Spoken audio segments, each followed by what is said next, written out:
Hey guys, so this is so late, but I am on making my video on Faust Part 1. Um, so start off by talking about Johann Wolfgang von Goethe. He was born in 1749. Sorry, hold on. I want to find something. Hold on. 1749. Died in 1832. He was born in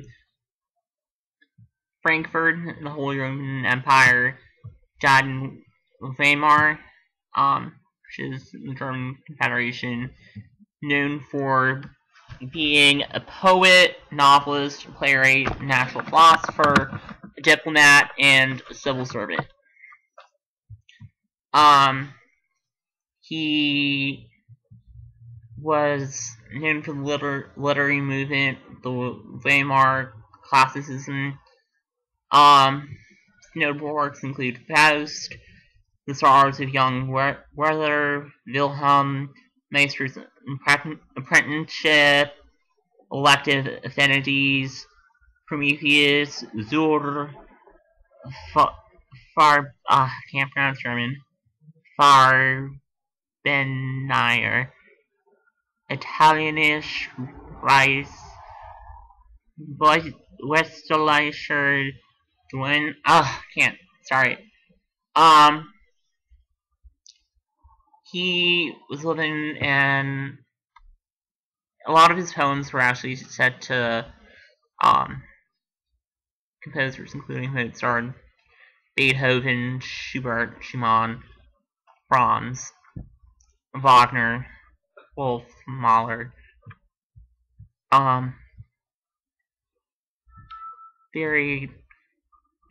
He was definitely an important man.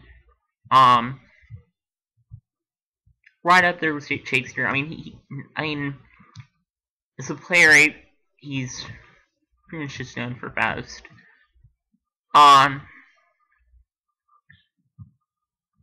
But Faust itself is quite a play, and well, it's pretty much two plays.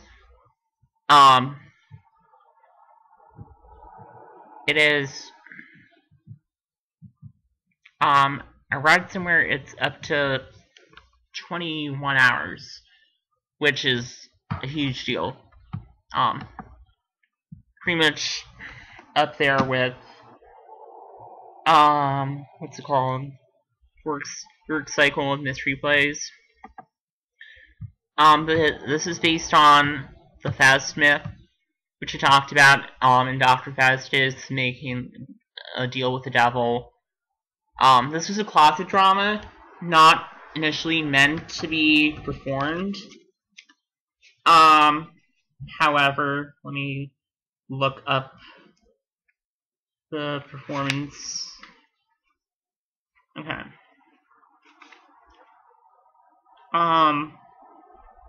Is written between 1773 and 1808, and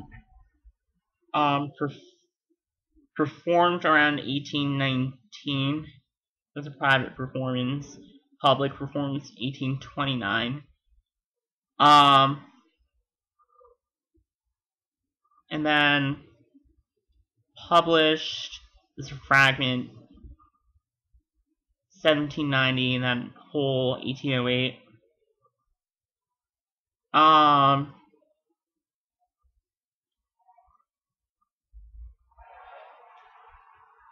And then, yeah.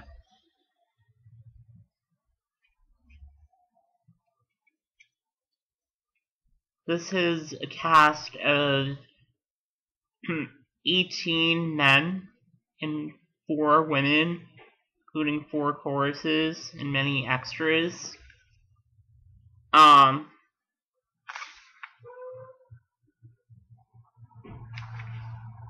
yeah. So, at the time, Germany was involved with religion, philosophy. I mean, is the Holy Roman Empire in Germany, just all that. eh, Definitely involved with religion, philosophy, psychology, all that kind of stuff. Um, and it was an important time in all of this development. It was, uh, with each age, there was scientific and literary and intellectual advancement. Um, so, um, anyway, back to the production aspects. This was 1819. There were select scenes performed at Castle Montbijou in 1829. The complete was performed at Braunschwitz in 1960. Complete Hamburg. Fragments in 1989. Piccolo Teatro di Milano. 2006. Complete Teatro Comunale Modena. And then parts 1 and 2 in 1938 and 2000. And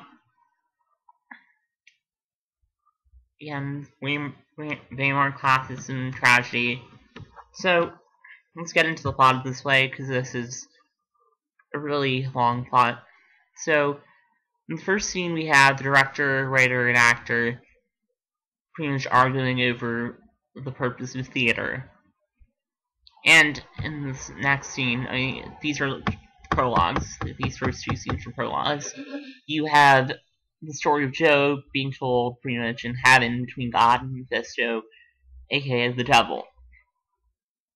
The third scene pretty much opens up with a monologue by Faust sitting in his study contemplating that he's studied all his life, and despite his studies, he's dissatisfied with his undertakings in the working world, and he really hasn't learned anything, and science has failed him, and he's interrupted by he's first visited by this earth spirit, and then interrupted by Wagner, a character who, like Faust and Mephisto, appears in Dr. Faustus by Marlowe.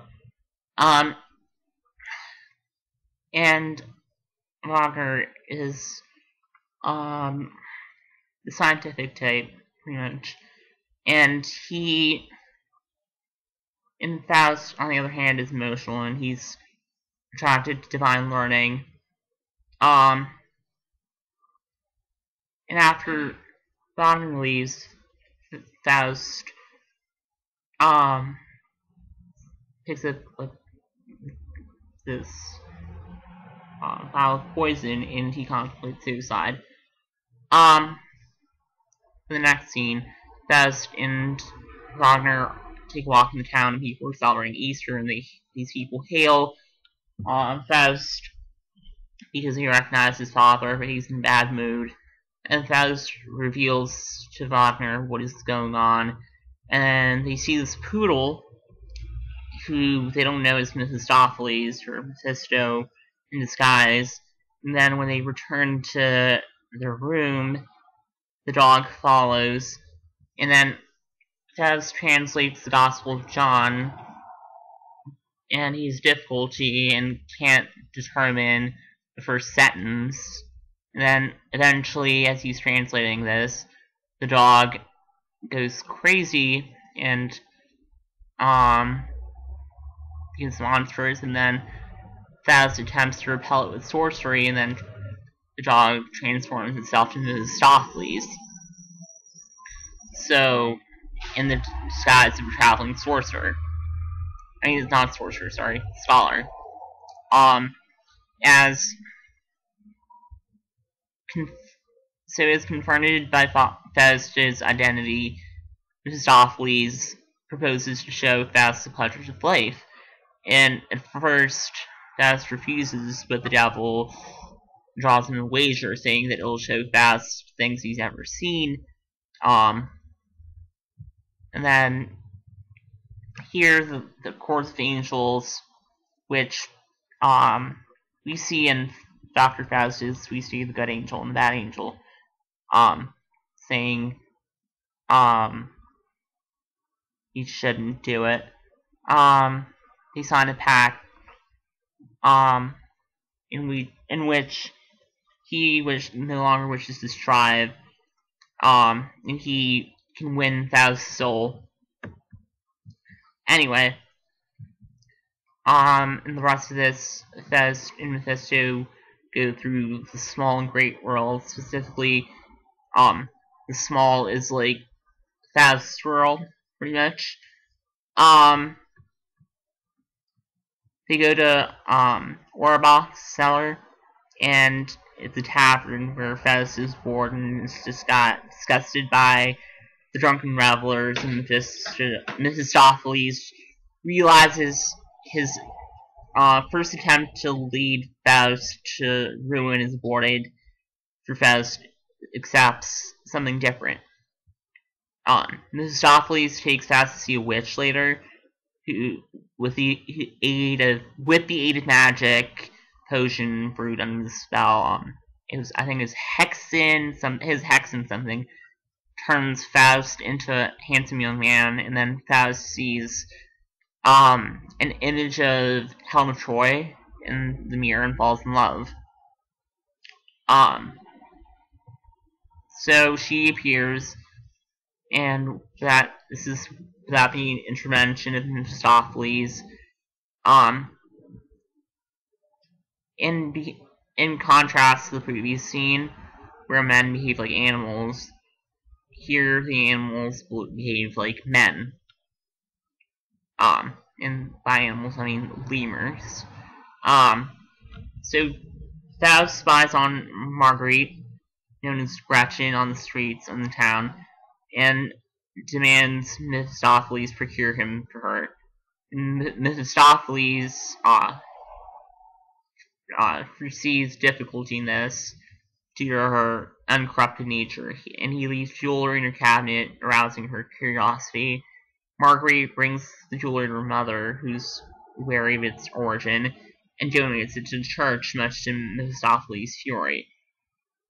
And then Mephistopheles leaves another chest of jewelry in Gretchen's house, and then Gretchen innocently shows his jewelry to her neighbor Martha, and Martha advises her to secretly wear the jewelry there in her house. Mephistopheles brings Martha the news that her long-lost husband, who's absent, died. That after telling her of the death, she asks him to bring another witness to his death in order to corroborate it. And he obliges and finds a role for Faust in the farce. In the previous scene, we had Faust was not prepared to lie and to meet Gretchen. Now he's so controlled by his desire to meet Gretchen that he consents to lie in order to see her.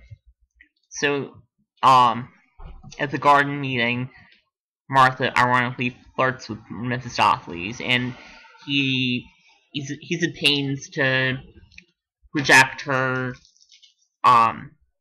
unconcealed advances. Gretchen confesses her love to Faust, but she knows instinctively that her companion, Mephistopheles, has improper motives. And Gretchen presents Faust with the question, and like, how do you take religion? And she wants to admit at Faust her room, but fears her mother. And Faust gives Gretchen a bottle containing a sleeping potion to give to her mother, which turns out to be poisonous, and then tragedy happens. And then Gretchen becomes pregnant, and Gretchen and Lucian's suspicion of an unmarried mother in the scene at the well confirms the reader's suspicion that Gretchen's pregnant. And then Gretchen is distressed to discover the poor place in society of such women. Valentine, Gretchen's brother, is enraged by the liaison with Faust and challenges him to a duel, Guided by Mephistopheles, Faust defeats Valentine, who curses Gretchen just before he dies. And then Gretchen seeks comfort in the church, but is tormented by an evil spirit who whispers in her ear, reminding her of the guilt. And then the scene is generally considered to be it's a really good scene, actually. The evil spirits torment and blah blah blah blah blah. So the second last scene, I think it was the second last scene, yeah. And then it's Walpurgis Night.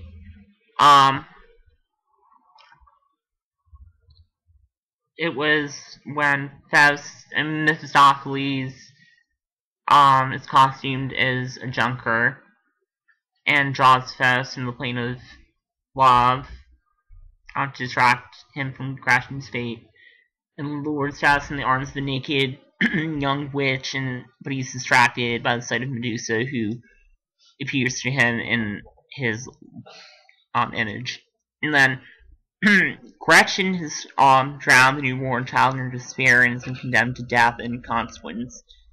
Now she awaits her execution. Faust feels culpable for her plight and reproaches Mephistopheles, who, however, insists that Faust himself plunged Gretchen into perdition. Mephistopheles accuses Faust of initiating the pact, and then, yeah. In the last scene, Mephistopheles procures the key to the dungeon, and the guards are asleep, and then Faust enters. Gretchen is no longer subject to the illusion of youth upon Faust, and initially doesn't recognize him. And Faust attempts to persuade her to escape, but she refuses because she knows that Faust no longer loves her, but pities her. When she sees Mephistopheles, she's frightened and implores to heaven, and that is pretty much the end of Faust Part 1. So, major characters. I guess the more minor characters, we have Goethe, Valentine, and Wagner. I mean, Wagner is the more intellectual version of Faust, in a sense. Sorry, it's so loud and easy. Greta is the flirt with Mephistopheles, and Valentine puts a curse on Marguerite / Gretchen. But the three main characters, obviously Faustus, Mephistopheles, and Marguerite. So this play is, I guess, a double tragedy. It is, well, it doesn't end with Faust's tragedy. I believe the tragedy of Faust, I mean, so part 1 ends with tragedy for Marguerite / Gretchen. Part 2 will begin. Part 2 will be the end of the tragedy for Faust.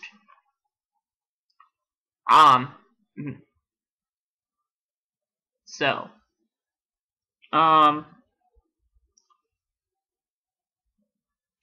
that's, yeah. And Faust, I mean, continues as a character here, but this is the small world, this is love. Then there's another plot in the second part where Faust goes up and beyond.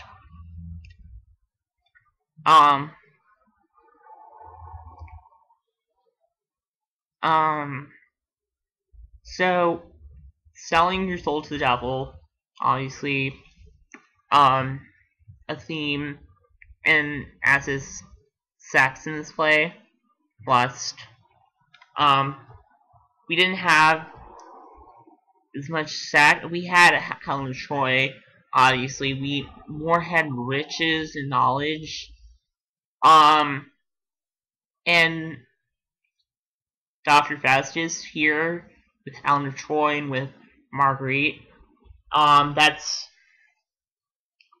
um that's basically what this plays compared to Dr. Faustus. This play is definitely more about sex than personal gain and knowledge and money than anything. When you sell yourself, when you sell your soul to the devil. The characters of Valentine, Greta, Marguerite don't exist, and Dr. Faustus. Faust doesn't really perform necromancy in this play.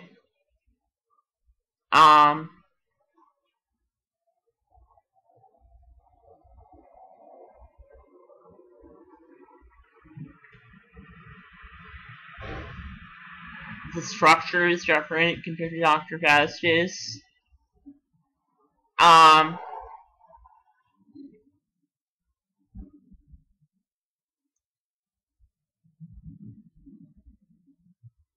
Overall, I would say this play is long. It kind of moves slow. I love the rhyming language. I love how to develop the characters, especially Marguerite and Faust and Mephistopheles, and has excellent structure in it.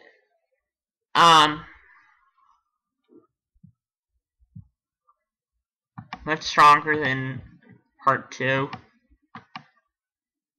And yeah.